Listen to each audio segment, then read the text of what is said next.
SSC 27 এবং 28 ব্যাচের জন্য আরেকটা সিকিউ এমসিকিউ সাজেশন ভিডিও নিয়ে এসেছি এবং সেটা হচ্ছে এই যে 3 নম্বর অধ্যায়ের। আজকের এই ভিডিওতে আমি তোমাদেরকে দেখাবো যে এই অধ্যায় থেকে কোন কোন জায়গা থেকে তোমার এমসিকিউ আসবে, কোন কোন জায়গা থেকে তোমার সৃজনশীল আসবে, সেটা কিভাবে আসবে। এবং এই ভিডিওটা দেখার পর যদি তোমরা 3 নাম্বার অধ্যায়টা পড়তে বসো, দেখবা 3 নাম্বার অধ্যায়টা তোমাদের সামনে একেবারে খুব গুছালোভাবে তোমাদের সামনে উপস্থাপন হবে এবং তোমরা যখন শুরু করবা, পড়া শুরু করবা, তখন দেখবা তোমরা খুব সহজেই এই অধ্যায়টা বুঝে যাচ্ছ। দেখো আমি তোমাদেরকে এই অধ্যায় থেকে 5টা টাইপ তোমাদের জন্য এমসিকিউ সিলেক্ট করেছি, যে এই 5টা টাইপ থেকে দেখবা, এই বইটা খুলে দেখবা এই 5টা টাইপের বাইরে আর কোনো এমসিকিউ আসে না, আসবেও না। এর আগে আসে নাই এবং আসতেছে না, ভবিষ্যতেও আসার কোনো সম্ভাবনা নাই। কারণ তোমাদের বইটাকে এই 5টা ভাগে ভাগ করছে। কয়টা ভাগে? এই 5টা ভাগে ভাগ করছে তোমাদের এই অধ্যায়টাকে। এখন এই 5টা ভাগ কি দেখো, তোমরা যখন তোমাদের বইটা খুলবা, বইটা খোলার পরে দেখবা যে দুতরফা দাখিলা পদ্ধতির ধারণা নিয়ে একটা সেকশন আছে, এরপরে দুতরফা দাখিলা পদ্ধতির মূলনীতি এবং বৈশিষ্ট্য নিয়ে আরেকটা সেকশন আছে, এরপরে দুতরফা দাখিলা পদ্ধতির সুবিধা অসুবিধা নিয়ে আরেকটা সেকশন আছে। এখন এই 3টা পার্ট যদি তোমরা দুতরফা দাখিলা পদ্ধতির যে মূল কনসেপ্টটা যদি তোমাদের মাথার মধ্যে থাকে, এইখান থেকে যে কোনো প্রশ্নই তোমাদের আসুক তোমরা ইনশাল্লাহ পারবা। এবং সেটার জন্য কি করতে হবে, এই যে পার্টে যে কয়টা এমসিকিউতে আসার মতো যে কয়টা ইনফরমেশন আছে সেটা ভাইয়া তোমাদেরকে পড়ে ফেলতে হবে। আমি তোমাদেরকে যদি একটু বলি, দুতরফা দাখিলা পদ্ধতি নিয়ে একটা ছোট্ট ধারণা যদি আমি তোমাদেরকে দেই, তাহলে দেখবা যে এটা 1994 সালে আবিষ্কৃত হয়েছে। সুম্মা দি এরিথমেটিকা জিওমেট্রি প্রফেশনালিটি নামে একটা বইয়ে লুকা পেসিউলি কি করছেন, সংরক্ষণ করে রাখছেন। হ্যাঁ, তো ইতালির গণিতবিদ ছিলেন তিনি, লুকা পেসিউলি। হ্যাঁ, এই যে কয়েকটি ইনফরমেশন আছে, সেই ইনফরমেশনগুলো দুতরফা দাখিলা পদ্ধতির ধারণার মধ্যে। এরপর দেখবা যে এখানে যেটা হয়েছে, এটা মূলনীতি কি, মূলনীতির মধ্যে বৈশিষ্ট্যের মধ্যে দেখবা সেখানে 5টা পয়েন্ট লিখছে। সেই 5টা পয়েন্ট কি, এখানে দাতা গ্রহীতা থাকবে, ডেবিট ক্রেডিট থাকবে। হ্যাঁ, তো এই ধরনের 5টা পয়েন্ট আছে। আচ্ছা, এরপর দেখবা দুতরফা দাখিলা পদ্ধতির সুবিধা অসুবিধা কিছু দেওয়া আছে, যে এই পদ্ধতিতে হিসাব রাখলে ব্যবসা প্রতিষ্ঠানে কি লাভ হবে। হ্যাঁ, তো এই যে এখানে কয়েকটা ইনফরমেশন আছে, সেই ইনফরমেশনগুলো মুখস্থ করে রাখলে দুতরফা দাখিলা পদ্ধতি নামে যে কয়টা এমসিকিউ আসবে আসুক, তোমরা ইনশাআল্লাহ পেরে যাবা।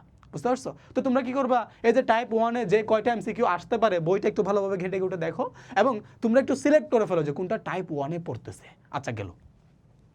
এরপরে দেখো 2 নাম্বারটা। 2 নাম্বারে আমি এখানে তোমাদেরকে অন্তর্ভুক্ত করেছি, দেখো লেনদেনের দুতরফা দাখিলা পদ্ধতির প্রভাবটা কীরকম। একটা লেনদেন যখন ঘটবে তখন দুতরফা দাখিলা পদ্ধতি কিভাবে ওই লেনদেনটাকে প্রভাব ফেলবে। দেখো, আমি যদি বলি পণ্য ক্রয় করছে, কি করছে, পণ্য ক্রয় করছে, তাহলে ক্রয় করার কারণে একটা কি হয়, এখানে একটা জাবেদা হবে। ক্রয় করার কারণে আমরা যদি বলি যে ক্রয় করার কারণে ক্রয় হিসাব হচ্ছে যে ডেবিট, আর আমরা বলি নগদান হিসাব কি, নগদানটা কি হয়, ক্রেডিট হয়। তাহলে ক্রয়টা কি হবে, ডেবিট হবে, নগদানটা কি হয়েছে, ক্রেডিট হয়েছে। এইভাবে একটা লেনদেনকে দুতরফা দাখিলা পদ্ধতি প্রভাব ফেলছে। বুঝতে পারছো? এখন দেখো ডেবিট ক্রেডিট কিভাবে নির্ণয় করতে হবে। তোমাকে একটা লেনদেন দিয়ে দিবে, তোমাকে বলবে ডেবিট ক্রেডিট নির্ণয় করো, এটা ডেবিট কি হবে, এটা ক্রেডিট কি হবে। এই ধরনের এমসিকিউ আসতে পারে, এটা পার্ট 2। বুঝতে পারছো? তো লেনদেন এবং জাবেদা যদি তুমি নির্ণয় করতে পারো, এই পার্ট 2 থেকে যত ধরনের এমসিকিউ আসবে আসুক তুমি সেটা পারবা। তাহলে প্রথম বললাম লেনদেন কি, লেনদেন ওই যে দুতরফা দাখিলা পদ্ধতি কি, দুতরফা দাখিলা পদ্ধতি সম্পর্কিত যদি এমসিকিউ আসে সেটা পার্ট 1-এ রাখছি। পার্ট 2-তে রাখছি সেটা হচ্ছে তোমার জাবেদা। পার্ট 2-তে কি রাখছি, জাবেদা। এরপর দেখো যে পার্ট 3-তে একটাই পয়েন্ট আমি রাখার চেষ্টা করি, সেটা হচ্ছে হিসাব চক্র। দেখবা হিসাব চক্র নামে তোমাদের বইয়ে এত সুন্দর করে একটা বক্স আছে, বক্সে এখানে আছে লেনদেন শনাক্তকরণ, লেনদেন বিশ্লেষণ, জাবেদাভুক্তকরণ, খতিয়ান স্থানান্তর। হ্যাঁ, তারপরে এখানে আছে কার্যপত্র, রেওয়া মিল। এইভাবে একটা ধীরে ধীরে ধীরে ধাপে ধাপে গেছে। এই ধাপে ধাপে এখান থেকে বারবার কোয়েশ্চেন আসছে, বিভিন্ন বোর্ডে আসছে, বিভিন্ন ইয়ারে আসছে। তো সুতরাং এই যে হিসাব চক্র যেটা আছে, এই হিসাব চক্রটাকে তোমাদেরকে একেবারে একদম সিরিয়ালে প্রথম থেকে লাস্ট পর্যন্ত খুব মুখস্থ করে ফেলতে হবে। একেবারে সিরিয়াল বাই সিরিয়াল তোমাকে কি করতে হবে, মুখস্থ করে ফেলতে হবে।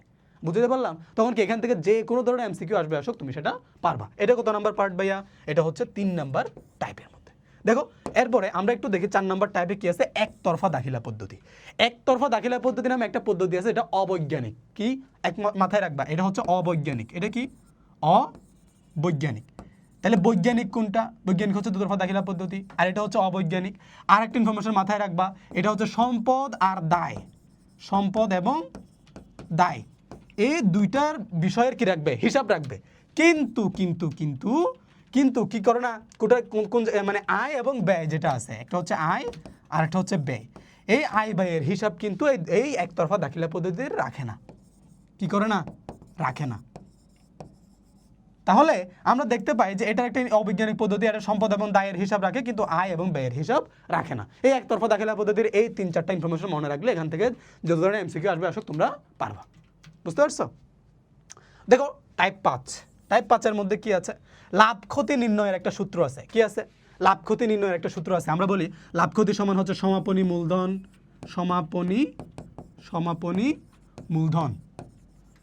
মূলধন প্লাস উত্তোলন। কেমন? উত্তোলন। এটাকে দিয়ে আমরা এখন দিব হচ্ছে মাইনাস প্রারম্ভিক মূলধন প্লাস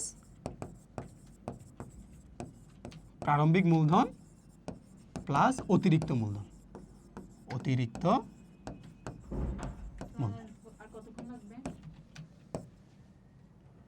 শেষ করে দিচ্ছি। তাহলে আমরা দেখতে পেলাম কি এখান থেকে তোমার কয়েকটা ইনফরমেশন আসতে পারে, যেটা হচ্ছে তোমাকে প্রারম্ভিক মূলধন কত, এখানে উত্তোলন কত, সমাপনী মূলধন কত, অতিরিক্ত মূলধন কত, এই ধরনের প্রশ্ন আসতে পারে। এবং তোমরা হচ্ছে এই যে সূত্র এটা যদি তোমরা মুখস্থ করে ফেলতে পারো তাহলে কিন্তু তোমাদের জন্য কি হবে, এই পার্ট থেকে যত এমসিকিউ আসবে আসুক তোমরা সেটা পারবা। বুঝতে পারছো? তাহলে এই যে 5টা টাইপ তোমাদেরকে দেখালাম ভাইয়া, এই 5টা টাইপের বাহিরে কোনো এমসিকিউ তৃতীয় অধ্যায় থেকে আসে না।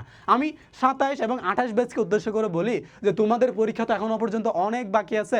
দ্বিতীয় অধ্যায়ের থেকে একটা সাজেশন ভিডিও দিয়েছি এবং সেই সাজেশন অনুযায়ী তোমরা যদি পড়ো তাহলে আগে থেকে তোমার কি হয়ে যাচ্ছে, এই বিষয়টা হয়ে যাচ্ছে একদম তোমার পরীক্ষার আগ মুহূর্তে আবারও সাজেশন ভিডিও দিব, সেগুলো পেয়েও তোমরা অনেক বেশি উপকৃত হবা। এখন দেখো যে এই যে তৃতীয় অধ্যায় থেকে এই টাইপগুলো ভালোভাবে দেখবা, ভালোভাবে পড়বা, এখন থেকে এইভাবে পড়া স্টার্ট করো, অধ্যায়টাকে গুছিয়ে নাও। অধ্যায়টাকে কি করো? গুছিয়ে নাও। গুছিয়ে নিলে যেটা দেখবা যে তোমার এখান থেকে প্রশ্ন আসলে সেটা হচ্ছে এভাবেই আসবে, এভাবে এখন থেকে পড়ো, শেষ পর্যন্ত পড়লে দেখবা এখান থেকে এর বাহির থেকে কোনো কিছু আর আসতেছে না। কেমন? এখন তোমাদেরকে এখান থেকে আসলে সিকিউ দেখাই যে সিকিউ কিভাবে আসে। 2টা পদ্ধতিতে সিকিউ আসবে। কয়টা পদ্ধতিতে? 2টা পদ্ধতিতে। দেখো একটা পদ্ধতি হচ্ছে ডেবিট এবং ক্রেডিট নির্ণয় করা। একটা পদ্ধতি কি? ডেবিট ক্রেডিট নির্ণয় করা। তোমাকে কতে যে কোনো একটা বলবে, তোমাকে মোট আয় নির্ণয় করো, মোট ব্যয় নির্ণয় করো, উত্তোলনের পরিমাণ নির্ণয় করো, সেবা সরঞ্জামের অপরিশোধিত মূল্য নির্ণয় করো, এই ধরনের কথা বলতে পারে।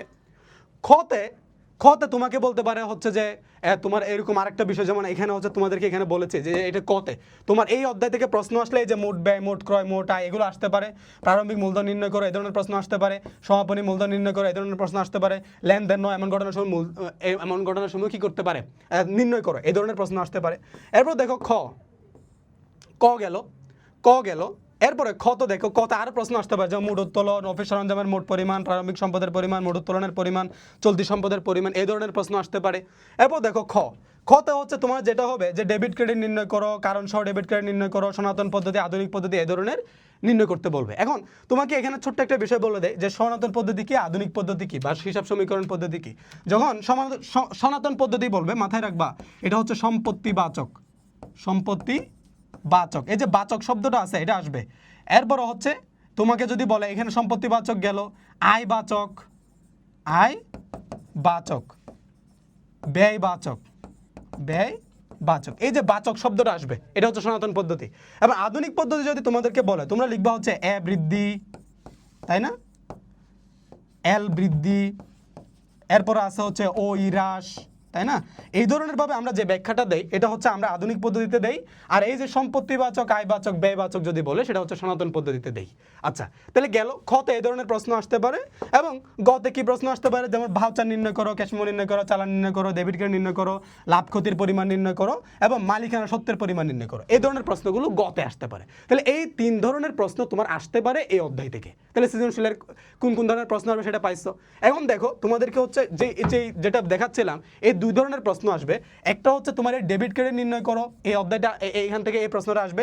আরেকটা হচ্ছে লাভ ক্ষতির পরিমাণ নির্ণয় করো। তোমাদের এই পুরো অধ্যায় থেকে 2টা টাইপের প্রশ্ন হবে। একটা হচ্ছে এই ডেবিট ক্রেডিট নির্ণয় করো, আর একটা হচ্ছে লাভ ক্ষতির পরিমাণ নির্ণয় করো। তাহলে লাভ ক্ষতির যে সূত্রটা আছে সমাপনী মূলধন প্লাস উত্তোলন মাইনাস প্রারম্ভিক মূলধন প্লাস অতিরিক্ত মূলধনের যে সূত্রটা আছে এখান থেকে লাভ ক্ষতি নির্ণয় সম্পর্কিত প্রশ্ন হবে একটা, আর একটা হচ্ছে ডেবিট ক্রেডিট। তো আসলে এই 2 ধরনের প্রশ্নই আসবে।